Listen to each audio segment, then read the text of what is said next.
Part 7.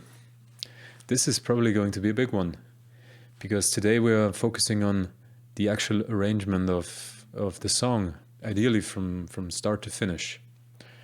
So there's a lot to talk about, and that means we better get started. In the last part, I told you that I will do a B section of my own off camera, so that's exactly what I did here. And we can take a listen, see what it sounds like, and yeah, I can tell you what exactly I did, what I changed to make this one a contrasting set of ideas to what we have in our section A. So yeah, take a listen.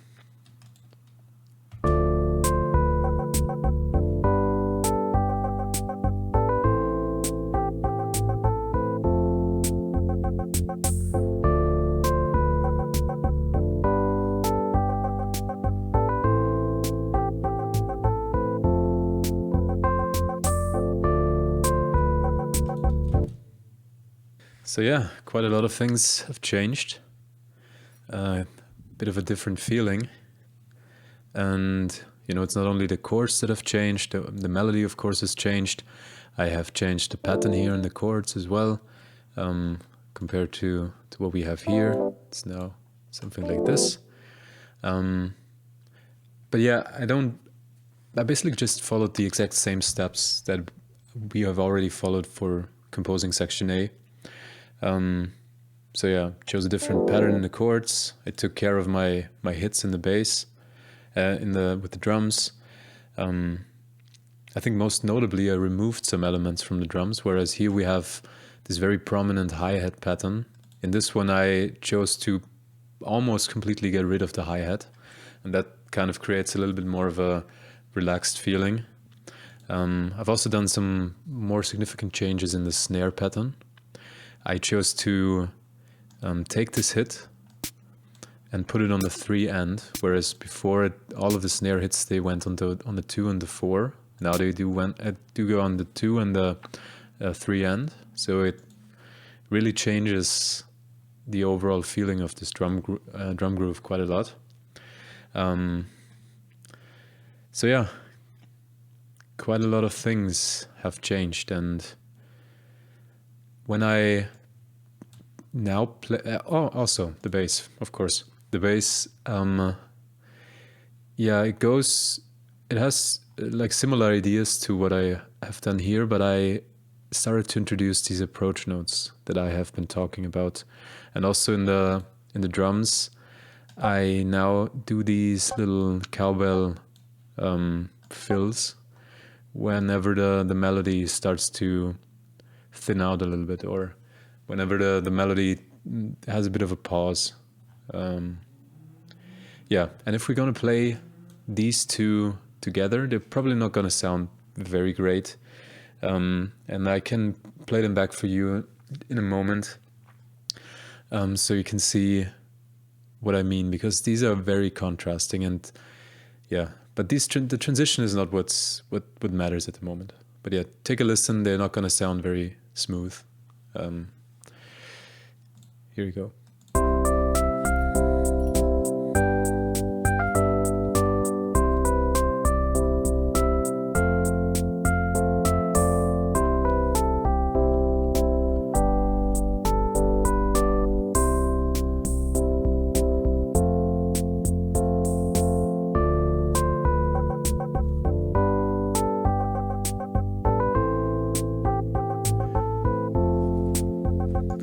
Yeah, I hope you can hear how all of a sudden the feeling in the music completely shifts.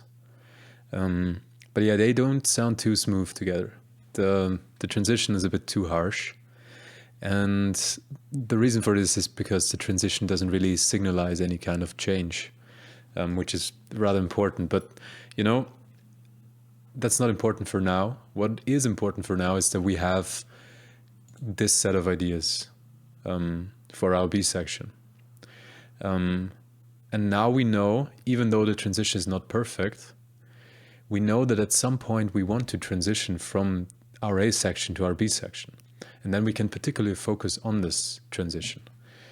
And this is very important because you definitely don't want to get stuck writing a good transition if you don't even know where the music is headed next. So what we are going to do next is we want to arrange these ideas that we have for our A and our B section into a complete song from start to finish.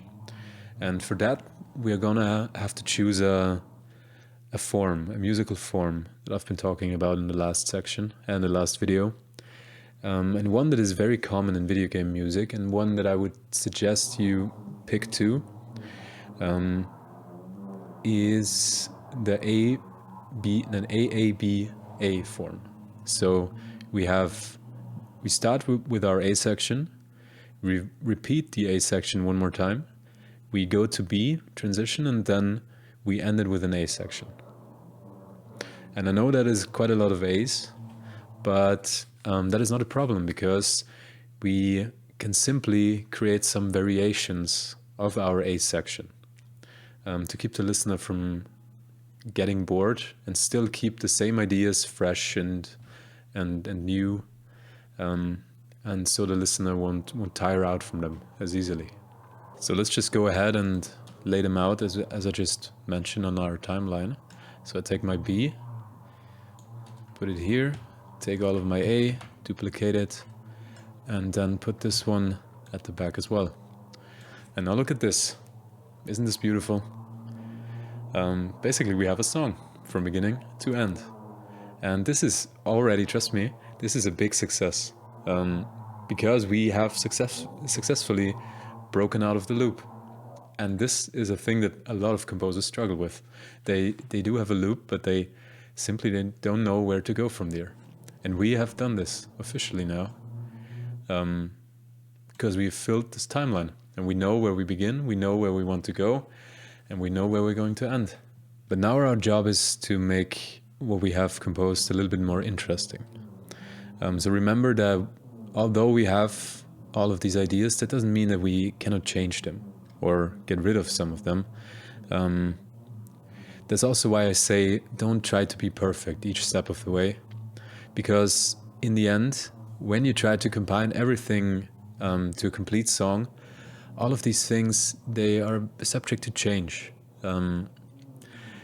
So they may sound good in a loop, but once you've added them and combined them to a song, they may not be exactly what you need, but it's still very helpful to have these ideas as sort of a blueprint, as sort of building blocks for the actual arrangement of the song that will follow.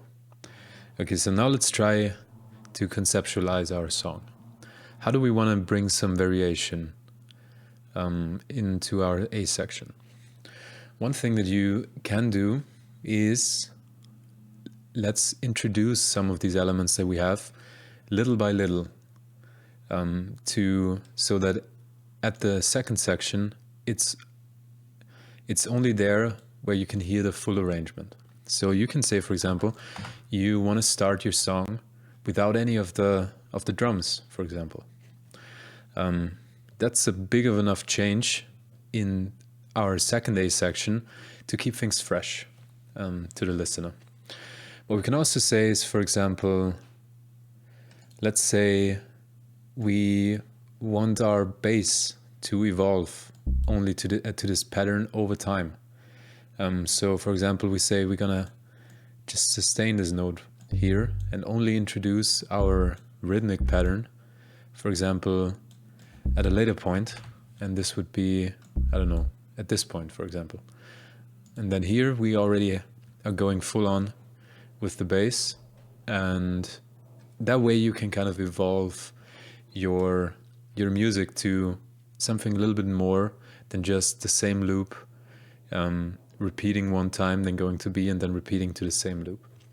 You can think of it as building up to the final piece or the final version of this A section that you've envisioned, which is always a very, very good way to reuse ideas that you already have. So yeah, we can take a listen, and again, don't worry about the transitions for now. This is just conceptualizing. But we can take a listen of how they will sound very different, even though they are mostly comprised of the same ideas. We just removed some parts.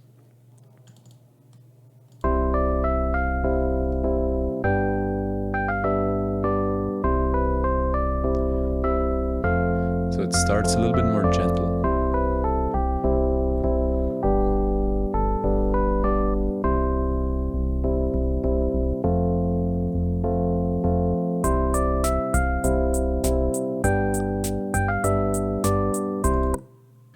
And once you're done, conceptualizing how exactly you want the song to progress over its entire length, you can then start to worry about these transitional parts. So for example, right here, this is a very dramatic shift. And remember what I said is you always have to prepare the listener for changes like this. Otherwise, they are too jarring. So, for example, if we want to say we want to introduce this drum pattern, we would probably do something beforehand just to signalize, okay, things are going to pick up the pace. So let me just go ahead and listen to what's necessary, because we do have a lot of the hi-hat, we do have a snare and a bass, so it would probably be useful to introduce these elements before this drastic change happens.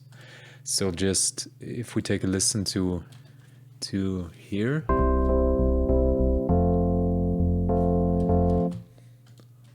just, I don't know, start introducing some of these patterns into the music.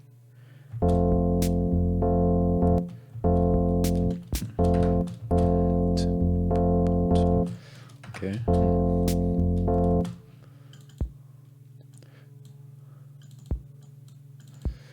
Let's see. Oh, it's not what I wanted.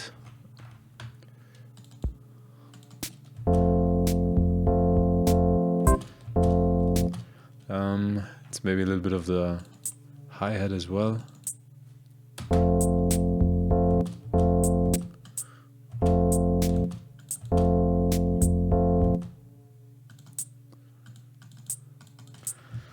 Maybe just something like this, so the listener knows that they can expect the hi-hat to come at the change of the section.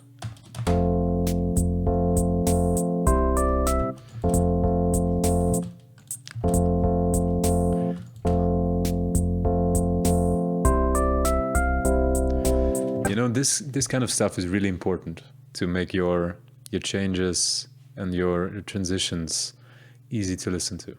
So if you find these points in your music, these transitional points that are simply they have too much of a contrast, they are too sudden, just ask yourself, what can I do beforehand so that I can prepare the listener that this change is going to take place?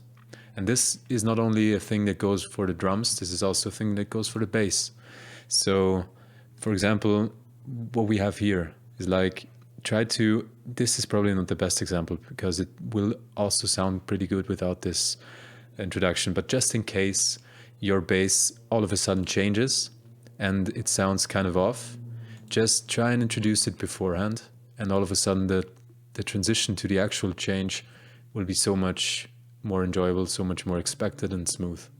I'm going to do some changes off camera now again, and I will come back to you with the final arrangement that I came up with some of the techniques for the transitions that I've been talking about.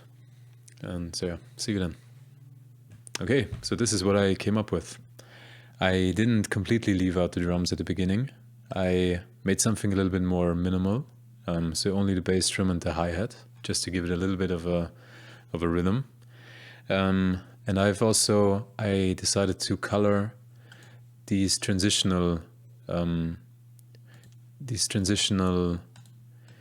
sections very clearly. So I want you to really listen out how I use them to introduce the elements that come next introduce or remove the elements.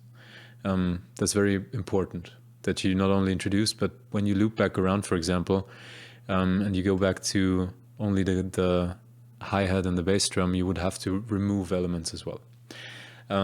So yeah, listen out for this. I've also, one more thing for the transition, I did a little thing in the melody here with these pickup notes. Wait, I can also actually change the color here so you can listen for them, as well as here. Let me change it as well. These are like these pickup notes that will lead to our B section. And I've also done a little bit of a change in our rhythmic pattern, just to signalize that things are going to transition. So I really want you to listen out for these techniques that I've used to signalize the change in the music. But yeah, enough talking. Let's listen what I did.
So yeah, it's not perfect. Maybe sometimes it still needs a little bit of tweaking, but it's already way better than what we had before.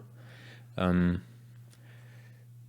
yeah, I hope you understand what I'm trying to say with these transitions, how you can prepare them, because I think it's very crucial. Okay, good. I don't think I have much more to say.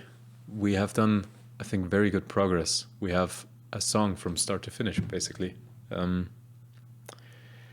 Yeah, so I hope you enjoyed, hope you learned something, and see you in the next one. Bye-bye.